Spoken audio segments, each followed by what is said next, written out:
प्रभु की शरण ले लेना जीवन का एकमात्र कर्तव्य कर्म है। देखो, कई बार हमने आपको बताया, भारत सरकार आपको अगर भेजती है विदेश, तो आप अगर वहां शर्त रखते हैं कि हमें वहां मकान मिलना चाहिए, हमें ये सुविधा मिलनी चाहिए, पास सरकार है, पास कर जाओ, काम करके आओ। हमारा क्या काम? तुम हमारे स्वरूप को पहचान करके या अपने स्वरूप को पहचान करके जीवन मुक्त हो जाओ। जाओ मृत्यु लोक में। क्या चाहिए? दुल्हन चाहिए, लड़का बच्चा चाहिए, मकान चाहिए, सब व्यवस्था चाहिए, जाओ, दिया। आए किस लिए हो? सरकारी काम से आए हो। साधन धाम मोक्ष कर द्वारा, पाई न जे परलोक संहारा। आप काहे के लिए आए हो? साधना करके भगवत प्राप्ति करने के लिए। सब मनुष्य शरीरधारी ये सुविधाएं आपको काहे के मिली? भगवत सेवा के लिए। नाथ सकल संपदा तुम्हारी, और हमारे जो मिली है वो आपकी सेवा के लिए। मैं सेवक समेत सुत नारी। बढ़िया भगवत प्राप्ति का उपाय है। आप नहीं रह सकते थे अकेले, इसलिए भगवान ने आपको परिवार की सुविधा दे दी, मकान दे दिया, व्यवस्था कर दी। अब आपने ये कर्तव्य भूल करके उसी को केवल कर्तव्य मान लिया, उसी को अपना मान लिया कि मैं इनका स्वामी हूं, ये मेरे बच्चे, मेरी पत्नी, मेरा परिवार, मेरी संपत्ति दी है सरकार ने। अब आप विदेश जब भारत सरकार के द्वारा भेजे गए थे, 40 साल 50 साल जो भी कार्य दिया गया, आप वापस आए, पूछा गया आपसे, जो आप सरकारी काम से गए थे वो काम किया? नहीं, बच्चे पैदा किए, उनको पढ़ाना लिखाना, ब्याह बर और सब इतने काम थे, तो आपको जानते हो क्या किया जाएगा? जेल में डाल दिया जाएगा, उसको दंड दो। क्योंकि जितनी भोग सामग्री सरकार ने दी थी वो अपने काम कराने के लिए दी थी, और इसने सरकारी काम कुछ नहीं किया, इसलिए दंड का अपराधी है, उसको दंड दिया जाए। यह अपराधी, इसको दंड का, ऐसे ही हमको दंड मिलेगा। साधन धाम मोक्ष कर द्वारा, पाई न जे परलोक सम, सो परत्र दुख पावई। परिणाम सिर धुनि धुनि पछताए, काल ही कर्म ईश्वर मिथ्या दोष लगाए। क्यों? क्योंकि जेव ही तुम्हारा मृत्यु का समय आएगा, हर सरकारी सुविधा छीन ली जाएगी, तुम्हारा शरीर छीन लिया जाएगा, शरीर संबंधी छीन लिए जाएंगे, जितनी धन संपत्ति यश नाम सब हटा दिया जाएगा। अब बचे आप अकेले। कहां गए? सरकार के सामने। जिस काम के लिए भेजा गया था वो काम किया नहीं। अब आपके पास कुछ है ही नहीं, क्योंकि सब सरकारी छीन गया। अब चलो सजा के अधिकारी तुम बनो, सजा भोगो, क्योंकि जिस काम के लिए गए थे वो तुमने काम बिल्कुल ठीक समझो। ऐसे ही हमें भगवान ने भेजा है, हर सुविधा हमें मिली है भगवत आराधना के लिए, भजन के लिए। प्रहलाद जी कह रहे, इस मनुष्य जन्म में भगवान श्री हरि की शरण ले लेना ही परम कर्तव्य है। सावै पुंसाम परो धर्मो यतो भक्ति अधोक्षजे। परम धर्म क्या है? अच्युत भगवान श्री कृष्ण के चरणारविंद की अविरल भक्ति, अबाध भक्ति। अब आपको समझ में नहीं आ रहा? दुनिया में लाखों का मेला जुड़ा, हंसा जब जब उड़ा तो अकेला उड़ा। अकेले जाओगे, केवल अकेले, ना हाथ होंगे ना पैर होंगे तुम्हारे साथ, औरों की तो बात जाने दो। प्यारे, जिस काम के लिए आए उसको मत भूलो। आप आए हो मोक्ष प्राप्त करने के लिए, भगवत प्राप्ति के लिए। भजन करते हुए सारे व्यवहार कार्य करो, कोई मना नहीं। भगवान ने ही तुम्हें सुविधा दी है, उन भोगों को भोगो तुम, हम मना नहीं कर रहे। जो धर्म के अनुसार भोगना चाहिए, जो भगवान ने तुम्हें प्रसाद रूप से दिया है, पर अधर्म मत करो। अधर्म करोगे तो जिस कार्य के लिए आए उस कार्य को जान ही नहीं पाओगे। वो कार्य है भगवत प्राप्ति। और भगवान तुम्हारे अपने हैं। प्रहलाद जी कहे, यदेश सर्वभूतानां प्रियात्मेश्वर सुहृद। नहीं जान पा रहे हो आप, आपको भगवान बहुत प्यार करते हैं। सही बात, जब पहले निकले थे तो ऐसा लगता था कि भगवान और हम, अब भजन करके हम मोक्ष प्राप्त करेंगे, भगवत प्राप्ति करेंगे। जब आगे बढ़े, मध्यकाल आया, तो ऐसा लगने लगा कि भगवान और हम दो तो है ही नहीं ना, ये तो भ्रम है। जब रिजल्ट की तरफ बढ़े तब लगा कि वही वो है और उनसे प्यारा कोई है ही नहीं। सुहृद, इतना प्यार। अब ये बर्फी रसगुल्ला तो है नहीं कि तुमको ऐसे दे दे, दिखा दे।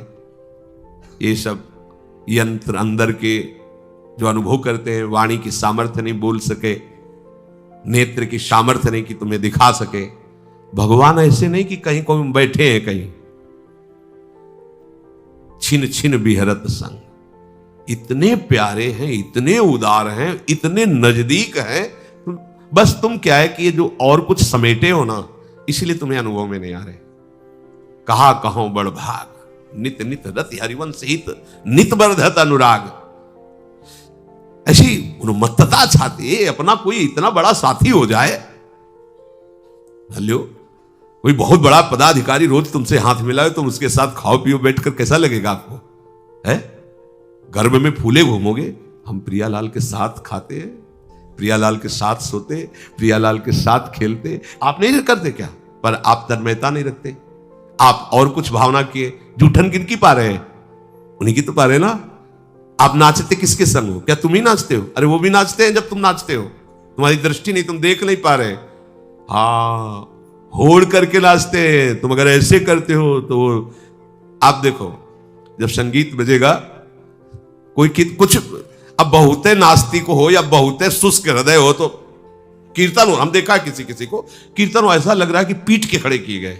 अरे कीर्तन हो रहा है, इतने इतने में क्या जाता है, राधा राधा राधा। हम देखा है, जैसे अचानक दृष्टि गई तो लगा कितना दुर्भाग्य है। वो ऐसे खड़ा है जैसे परिवार का पूरा नाश हो गया है, और वो मतलब एकदम ऐसे। आपको सच्ची कहते हैं, बात मान लेना, जब आप नृत्य करते हो ना, हमारे युगल सरकार पुलकित होते, वो तुमसे कम। हाँ, उन्हीं की इच्छा से तुम्हारे अंदर आनंद आ, वो आनंद सब उमक के आ जाते हैं, नाचने लगते हैं। वो दृष्टि आएगी, हरिवंश कृपा से आएगी, नाम से आएगी। इतने प्यारे हैं, तुम्हें कैसे बताएं वो वाणी का। जब कभी कोई बात आती है, जरा सा हम परेशान होते हैं ना, जरा सा परेशान होते हैं, तो जैसे बच्चा अपना परेशान हो तो माँ कैसे दुलार करती, तुम्हें पता है? बैठाल के हाथ फेरती है, दुलार करती। तुम क्यों चिंता करते हो, हम है ना। नाच पड़ते हैं। अरे जब कभी ऐसी बात तो लगता है इतना एकांत में, जैसे कभी ये लाल, तब ऐसे दुलार मिलता है। तुम क्यों चिंता करते हो, मैं हूं ना। एकदम मस्ती आ जाती हो, नाच पड़ते हैं। या कितने कृपालु लाडली लाल। हम आपको कैसे बताएं? इस मनुष्य जन्म का एकमात्र परम कर्तव्य भगवान की शरण हो जाना। कहां है भगवान? ऐसे दोस्त हैं तुम्हें, फिर वही बस लड़खड़ा जाते कि अब कैसे बताएं। कल शाम की बात करें, नहा के स्नान करके और बैठे, जरा जैसे बच्चे कभी है तो कभी चर्चा, ऐसे शरणागति की जरा सी बात आई, जरा सा ऐसे, बस वो अब वाणी की सामर्थ्य तो तुम्हें बताए। वो इतने नजदीक है, इतने प्यार करने वाले, एक सेकंड बर्दाश्त नहीं कर पाते, एक सेकंड बर्दाश्त नहीं कर पाते चिंतित होना। एक सेकंड, अगर एक सेकंड जरा, तो एक सेकंड में मुमकिन, तभी तो निहाल हो जाते हैं। और आपको गुप्त बताए, हमारे बाप है महादेव। जब हम कभी किसी विशेष चिंता में होते हैं, किसी ऐसा कुछ लगा, जब ऐसा होता है तो इधर, और जब कोई विशेष कि किसी ने ऐसा प्रतिकूल व्यवहार की ठान ली है कि ऐसा ऐसा चिंतन कर, जहां थोड़ा, तो उसी समय हम देखते हैं उनको फटकारे जटा झूठ और सामने वो ऐसे प्यार करते हैं जैसे अपने लाडले बच्चे को प्यार किया जाए। ये आराध्य देव ऐसे आराध्य देव नहीं कि हमारी उपासना बदल गई तो उन्होंने ही तो भेजा ना।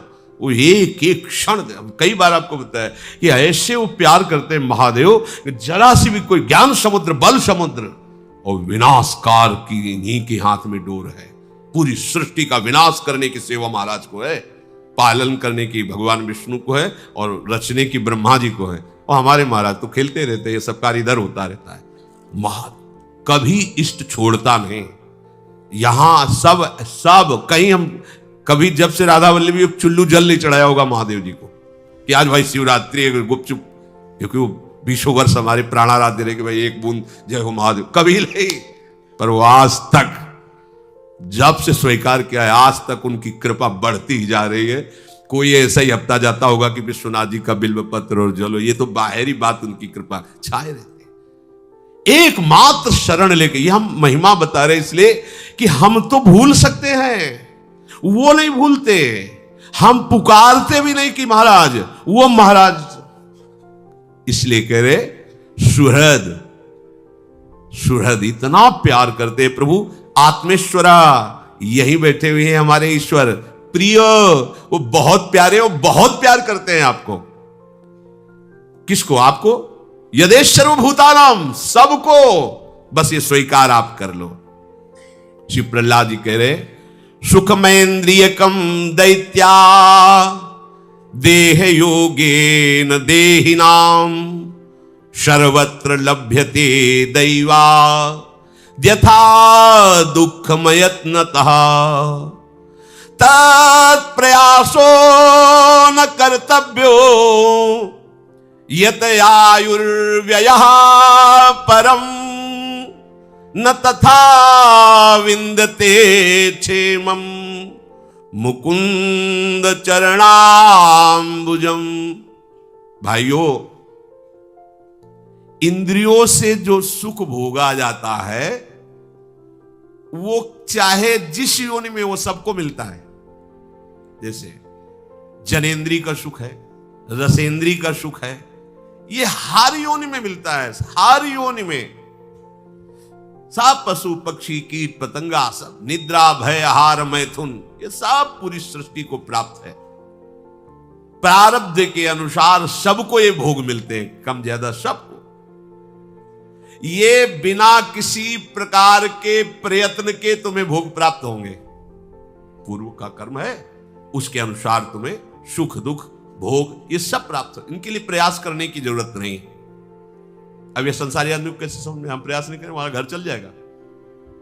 देखो, हम आपको सच्ची बताएं, हमारे प्रभु के विधान को तुम लोग नहीं जानते हो। आप जितनी अपने ऊपर जिम्मेवारी लेंगे उतना ही आप परेशान होंगे। आपको अनुभव होगा कि अगर मैं ऐसा ना करूं, ऐसा ना करता तो ऐसा ना होता, ऐसा नहीं होगा।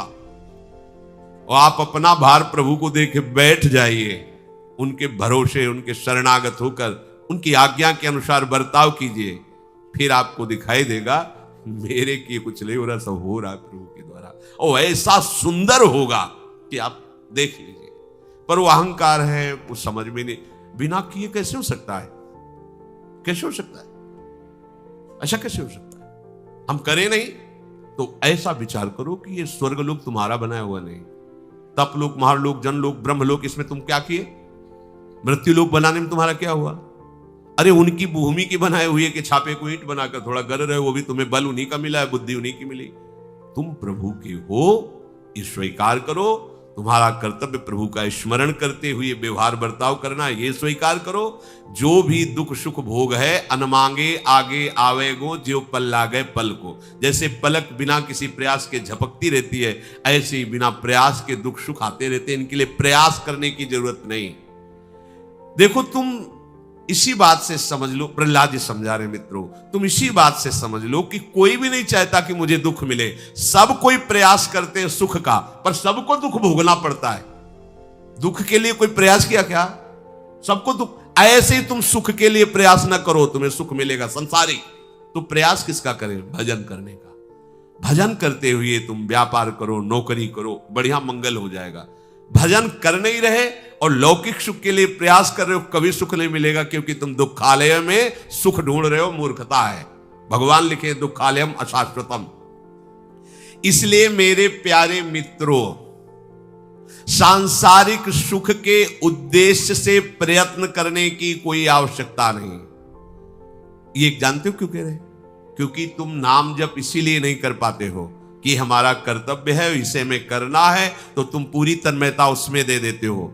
नहीं, नाम जप करते हुए कोई भी कार्य करोगे महामंगल में होगा। अगर नाम जप नहीं चल रहा, जैसे 1 घंटे में आपने 1 लाख रुपया कमाया और एक ने 1 घंटे में 10,000 नाम जप किए, अब दोनों का जोड़ करो। 1 लाख रुपए की भोग सामग्री से तुम भोग इंद्रियों के द्वारा करके जी रहे हो केवल, या बैंक में जमा कर दिया तो दिमाग में केवल वो तुम्हारे रहेगा कि 1 करोड़ रुपया जमा कर लिया हमने 1-1 लाख कमा के, और जब मरोगे तो वहीं जमा रहेगा, कोई दूसरा ही भोग करेगा तुम्हारे काम का। अगर भोग भी कर लिया तो शरीर भी छूटेगा, तो भोग क्या साथ रहेगा। लेकिन उसने 1 घंटे में 10,000 नाम जप किए। अब ये चाहे जिस युग में, चाहे जिस कल्प में, चाहे जिस लोक में जाए, ये नाम उसको आदर दिलाएगा और ये नाम उसकी पूजा करवाए। किसी भी लोक में जाए, नाम जप का सम्मान होता है। आदर मिलता है, उसकी संपत्ति कभी नष्ट नहीं हो सकती और इस लोक में उसे संपूर्ण सुखों की प्राप्ति होती। यही हम नहीं कह रहे, आचार्य चरण कह रहे, यही परलोक सकल सुख पावत, मेरी सो भैया कृष्ण गुण संचु। तुम्हें हमारी कसम है, बात मान लो, तुम्हें इस लोक में भरपूर सुख मिलेगा, परलोक में भी परमानंद। तुम कृष्ण का नाम जप करो, कृष्ण के गुणों का गायन करो, क्योंकि ये जो दुख सुख स्वयं मिलने वाला है, इसके लिए तुम परिश्रम करके भगवत विस्मरण करके आयु नष्ट कर रहे हो। ये बहुत बड़ी हानि है, इसकी पूर्ति नहीं हो सकती। जो इसमें उलझ जाता है वो भगवान का भजन कर ही नहीं पाता। देखो आप लोग, ऐसी माया है कि भगवान की याद ही नहीं आने देती। घंटों क्या पूरा जीवन निकल जाता है। हमने विचरण करते समय देखा है, गांव के जैसे 2-4 लोग बैठे होते हो, कोई बहू की बात, कोई बेटे की बात, कोई प्रपंच की बात, कोई राम हरि कृष्ण की चर्चा नहीं करते मिलता कि भगवान का ऐसा स्वभाव, भगवान का ऐसा प्रभाव। ये तो भक्तजन करते हैं। हमारे सिर पर काल सवार है, काल को आना जाना नहीं, कभी भी कुछ भी वो लीला करके हमें नष्ट कर सकता है। इसलिए ये शरीर यद्यपि दुर्लभ है, फिर भी ये क्षण भंगुर है, पता नहीं कब नष्ट हो जाए। तो क्या करें? भजन करके हम अपना काम बना लें। भयानक रोग आ जाए, भयानक विपत्ति आ जाए, तो हम भगवान को ना भूलें, ऐसा अभ्यास कर लें। जब कष्ट आता है ना, तो अगर आपका अभ्यास भजन का नहीं तो आप भजन नहीं कर सकते। या अधिक सुख आ जाए ना, तो आप भगवान, तो दोनों हमारे लिए भजन विरोधी बातें हैं, सुख या दुख। ऐसा अभ्यास करो कि अच्छे से अच्छी अनुकूलता आने पर भजन न छूटे और प्रतिकूलता आने पर भजन न छूटे। जो भजन का अभ्यास नहीं करता, तो जब शरीर स्वस्थ रहता है तो भोगों के भोगने में समय जाता है, और जब रोगग्रस्त हो जाता है तो भोगों का चिंतन और रोगों का चिंतन, भयानक कष्टमय जीवन।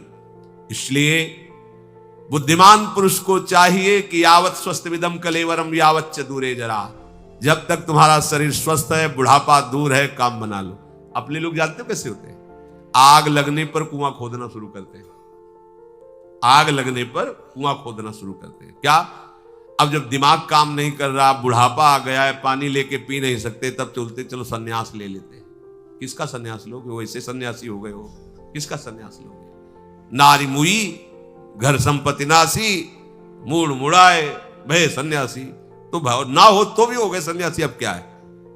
वास्तविक बात है, जब तुम्हारी इंद्रियां स्वस्थ हैं, तब तुम धर्म पूर्वक चलते हुए भजन करो। नहीं, जब रोगग्रस्त बुढ़ापाग्रस्त हो जाओगे, ये सब केवल बाहरी वेशभूषा होती, भजन नहीं होता। हमने देखा है, जो गृहस्थी से सन्यासी हुए, वो कोई बहुत है जो पहला अभ्यास किए रहा, वही नहीं तो जहां बैठे तो वही बातें संसार की होती है। देखा है, हमने देखा है। इसलिए ये होगा आग लगने पर कुआं खोदना, कि जब सब काम निपट जाएंगे तब भजन करेंगे। तो तुम निपट जाओगे, आग लगी, अब कुआं खोदने से क्या होगा? वो तो जब तक तुम इधर प्रयास कर रहे हो भस्म कर देगा। अब तो आग लग गई। बुद्धिमान पुरुष वही कि आग लग ना जाए, इसके लिए पहले से हम कुआं खोद के तैयार रखें। हमारा जीवन नष्ट ना हो जाए, इसके लिए हम भगवत भजन करके तैयार रहे। मरने के लिए हमारी तैयारी क्या है? जीने के लिए तो सब तैयारी कर रहे हो, पर जियोगे कहां? मरना तो पड़ेगा। मृत्यु लोक में हो तो मरने की तैयारी कौन कर रहा है? कोई तैयार हो रहा है मरने के लिए? हमने तो मरने की तैयारी कर ली। क्या एक क्षण भी भगवान का विस्मरण न हो, यह है मरने की तैयारी। भैया, इस समय जो हमें अवसर मिला है वो केवल भगवत प्राप्ति के लिए। चूको मत। दिन प्रतिदिन कलिकाल बढ़ता जा रहा है, दिन प्रतिदिन भगवत भजन की असुविधा बढ़ती जा रही, दिन प्रतिदिन भगवान के प्रेमी महात्मा अंतर्ध्यान होते चले जा रहे, दिन प्रतिदिन हमें ऐसा संग मिलता जा रहा है जो हमारी बुद्धि को हरि गुरु से बिलक कर दे। बरुभल बास नरक करता था, दुष्ट संग जनि दे विधाता। भगवान मुझे नरक में रख दे अच्छा, पर भगवत विरोधी दुष्टों का संग ना हो। क्यों? भगवत विरोधी दुष्टों के संग से महत अपराध बन करके हमारा जीवन ऐसा हो जाएगा जो कहीं भजन के लिए ठौरने। नरक भोगेंगे तो हमारे पाप नष्ट होंगे, आगे बढ़ने का रास्ता है। लेकिन अगर वैष्णव विरोधी जनों का संग करेंगे, वैष्णव दोष दर्शन करेंगे, तो हमारा मार्ग रुक जाएगा। यही तो भूल हो गई हिरण्याकश्यप को कि 5 वर्ष का बालक है, ये क्या बिगाड़ लेगा। नहीं सोचो, नहीं सोचो। 100 ग्राम पुराने पेड़ा दुकान वाला ने दिया, और जब राधा वल्लभ जी को भोग लगता है तो हम सब ललचा जाते हैं और हाथ जोड़ के भैया थोड़ा हमको भी दे दीजिए। वो मीठा नहीं, अब वो पेड़ा नहीं है, वो जब ऐसे इतना देते ना तो हृदय प्रसन्न, हमारे प्रीतम का उच्छिष्ट है। क्यों? अभी तो दुकान में रखा था, अभी अभी की बात है, दुकान में था आधा घंटा पहले। तो तुम उसको दुकान वाला पेड़ आप समझते हो? श्री जी का प्रसाद है, अपराध लगेगा। और ये जो बच्चे बच्चियां भगवान को समर्पित संपूर्णतया, तुम इनको बच्चा समझते हो? 100 ग्राम जड़ पेड़ा, जड़ पदार्थ प्रभु को समर्पित हो गया तो प्रसाद हो गया। और ये चैतन्य घन प्रभु को समर्पित हो गए, नहीं जानते कौन भगवान है, नहीं जानते कौन श्री जी है। कृपा की हवा आई और हम भी बराग लेंगे, हम भी भजन करेंगे। आज के बच्चों का उत्साह क्या होता है? हम भी संसार के वो सब कार्य करेंगे, वो दृश्य देखेंगे जो और लोग देखते हैं। और ये भाग्यवान, हम भी वैराग्य लेंगे, हम भी मुड़ मुड़ाकर रज लगाकर भजन करेंगे। इतने से ही भगवान प्रसन्न हो जाते हैं। वो देख रहे ना मेरी तरफ चल, इनको या कोई भी जीव उनकी अवस्था पर मत जा। 16 वर्ष के सुखदेव जी, शास्त्रों वर्ष के बड़े बड़े ब्रह्म ऋषि सब खड़े हो गए, श्री कृष्ण अनुराग में छके हुए। ये समर आज शालिग्राम की श्री विग्रह को विराजमान करो या 10,000 वर्ष पहले का, कोई अंतर होगा क्या? कि ये तो आज विराजमान है, कोई खास बात नहीं, आज विराजमान, आज कंठी बंदी, आज प्रभु का शरणागत हो, हमारा पूजनीय हो गया। प्रभु का शरणागत जन, हमारे कहां भाव हैं? कैसे भाव से हम विचर रहे हैं? सावधान, ये मनुष्य जीवन केवल भगवत प्राप्ति के लिए, परम कल्याण के लिए है। हमारा जीवन जैसे जाएगा अंत में वही चिंतन होगा, वही हमारी गति बनेगी। ये ध्यान में रखते हुए हर समय हम अपना जीवन भगवत परायण, तद्भाव भाविता, भगवान के भाव से ही भावित रहे, परम मंगल हो। शेष चर्चा के श्री राधा।